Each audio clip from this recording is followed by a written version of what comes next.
دیکھیں، میں سب سے پہلے اپنی قوم سے جو سب سے اہم بات کرنا چاہتا ہوں وہ یہ کہ اللہ نے پہلے دو کرونا کے جب ویوز آئے، جب کرونا پہلی دفعہ دونوں دفعہ ہمارے ملک میں جب اوپر گئی، تو ایک قوم نے بھی اسپیشلی خاص طور پہ جب پہلی دفعہ قوم نے بھی پوری طرح تعاون کیا ایس او پیز کے اوپر، اور ہم وہ خوش قسمت ملک ہیں جو کہ اپنے ہمسایوں کو دیکھ لیں اور بلکہ دنیا میں بھی دیکھ لیں، ہم وہ ملک ہیں اور بڑی آبادی 22 کروڑ لوگوں کی آبادی کہ ہم بڑی اللہ کے کرم سے اچھی طرح نکل گئے. ہم نے اپنی لاک ڈاؤن بھی نہیں کیا جس سے بہت غربت پیدا ہوتی ہے. ہندوستان میں 22 کروڑ لوگ غربت کی لکیر سے نیچے گئے ہیں. جتنی ہماری ساری آبادی ہے، لاک ڈاؤنز کی وجہ سے جو انہوں نے پہلی دفعہ لگائے، 22 کروڑ لوگ متاثر ہوئے، ان کی زندگی غربت سے نیچے گئے. تو ہم ادھر سے بھی بچ گئے اور اللہ کا کرم ہے کہ ہم نے دونوں طرف سے اپنی قوم کو بچا لیا. اب یہ تیسرا ویو ہے. ہندوستان میں اگر آپ دیکھ لیں کہ کیا حالات ہیں، بنگلہ دیش میں بڑی تیزی سے اوپر جا رہے ہیں کیسز، نیپال میں جا رہے ہیں، ایران میں جا رہے ہیں، ہمارے ارد گرد یہ سارے ہمارے ہمسائے ہیں. تو اگر اس کے مقابلے میں پاکستان دیکھیں تو ہمیں اللہ نے ابھی بھی بچایا ہوا ہے. تو میں یہ چاہ رہا ہوں کہ یہ جو عید کی چھٹیاں ہیں، اپنی قوم کا، اپنے لوگوں کا، اپنے بڑوں کا ابھی سے خیال رکھیں.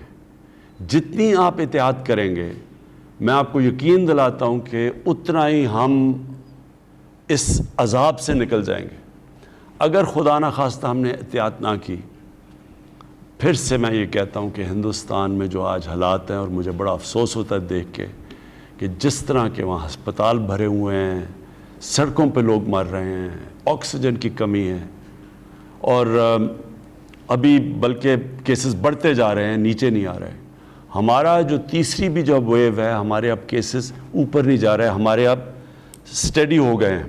میں کل ہسپتال میں بھی گیا، میں نے خود پیمز میں جا کے ڈاکٹر سے بھی بات چیت کی، تو انہوں نے بھی مجھے یہ خوشخبری سنائی کہ وہ جو تیزی سے کیسز اوپر بڑھ رہے تھے وہ اب نیچے نہیں آ رہے، لیکن تیزی سے اوپر نہیں جا رہے. اس لیے میں آپ سب سے درخواست کروں گا، بلکہ میں آپ سب کو اپنے ملک کے لیے، اپنی قوم کے لیے، اپنی فیملیز کے لیے تاکید کروں گا کہ اب ایس او پیز، اور ایس او پیز کے جو سب سے بڑا ایس او پی ہے وہ یہ ہے، 50% دنیا اب یہ اس تجربے سے نکل چکی ہے کہ 50% یہ کرونا کم پھیلتی ہے اگر آپ نے ماسک پہنے ہوئے ہو. خاص طور پہ بند جگہوں کے اوپر، خاص طور پہ جدھر زیادہ لوگ جمع ہوتے ہیں.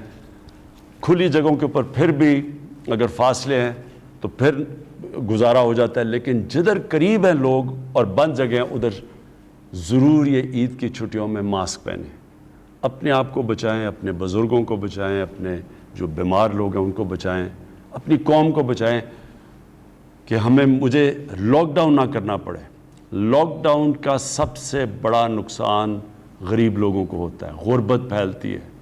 چھابڑی والے، ریڑھی والے، دہاڑی دار، یہ سب متاثر ہوتے ہیں جب لاک ڈاؤن لگتا ہے. تو یہ عید کی چھٹیوں میں ہم نے آپ کو کہا کہ اگر پرہیز کر لیں، ایک مختلف قسم کی عید کر لیں، تو یہ جو مشکل، یہ جو اوپر ایک تیزی سے کیسز بڑھ رہے تھے جو ابھی تک ہمارے ہسپتال بچے ہوئے ہیں، ہم انشاءاللہ اس تیسرے ویو سے بھی نکل جائیں گے. 05192249000 ہمارے ساتھ پہلے کالر کون ہے؟ السلام علیکم. السلام علیکم. جی بات کیجیے گا.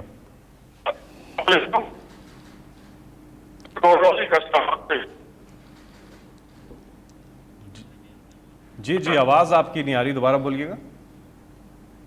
ہلو. جی بات کیجیے. ان کی ٹیلی فون لائن میں کچھ مسئلہ سنائی دے رہا ہے. اگلے کالر سے ہم بات کریں گے. نمبر آپ ملا رہے ہیں 05192249000.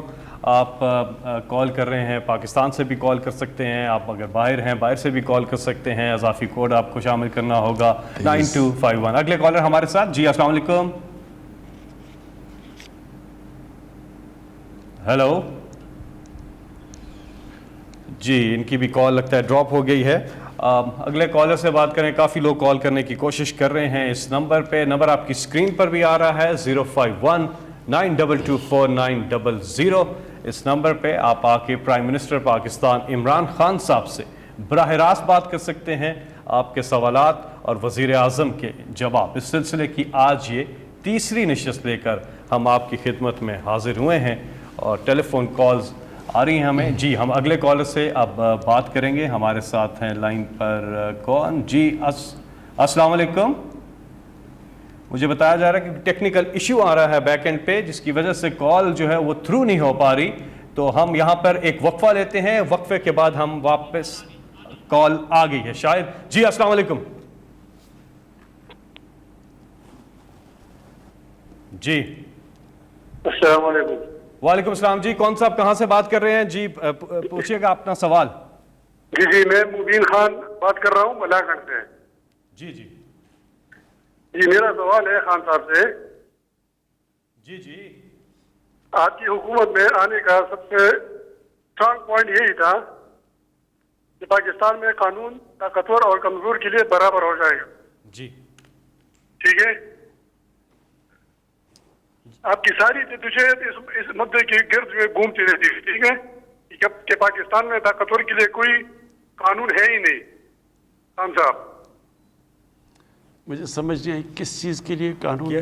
کہہ رہے ہیں پاکستان میں طاقتور اور کمزور کے لیے ایک قانون نہیں ہے. جی جی اچھا جی طاقتور لوگ جو ہے نا وہ قانون کو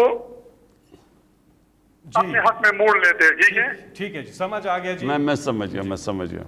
اچھا اب میں اپنی قوم سے تھوڑی سی آپ سے یہ آپ کو زحمت دوں گا کہ تھوڑا ذرا لمبا اس کی جو میں نے آپ کی وضاحت کروں گا تھوڑا سا ذرا ٹائم لوں گا. لیکن میں یہ چاہتا ہوں بڑی غور سے آپ میری یہ بات سنیں کیونکہ میری جو جماعت بنی تھی آج سے 25 سال پہلے اس کا نام تھا تحریک انصاف.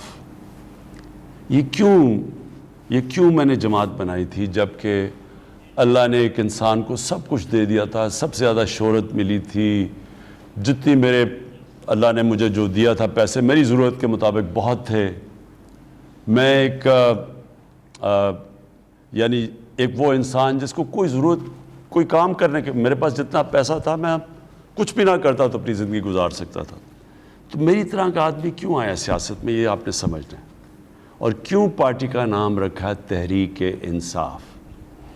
دیکھیں میری عمر اتنی ہے جتنی پاکستان کی عمر ہے. تقریباً 5 سال بڑا ہے پاکستان میرے سے. تو میں نے پاکستان کو اپنے سامنے ہم نے بڑے ہوتے دیکھا. میں پاکستان کے ساتھ بڑا ہوا اور مجھے موقع بھی ملا کہ 18 سال کی عمر کے بعد میں برطانیہ چلا گیا. ادھر میں نے یونیورسٹی میں گیا. ان کا میں نے سسٹم سٹڈی کیا. پھر کرکٹ کی وجہ سے میں ساری دنیا میں گیا اور ادھر دنیا کے میں نے سسٹمز دیکھے. اور یونیورسٹی کے اندر جو میری ڈگری تھی وہ پولیٹکس اور اکنامکس میں تھی. تو میں نے پولیٹیکل سائنس پڑھی. اب میں یہ چاہتا ہوں آپ میری ایک بڑی غور سے بات سنیں. دنیا کی تاریخ میں جو سویلائزیشن جو قوم اوپر گئی ہے اس میں سب سے بڑا کام اس نے یہ کیا تھا قانون کی بالادستی لے کے آئے تھے. جو باقی دنیا سے بہتر ان کی قانون کی بالادستی تھی.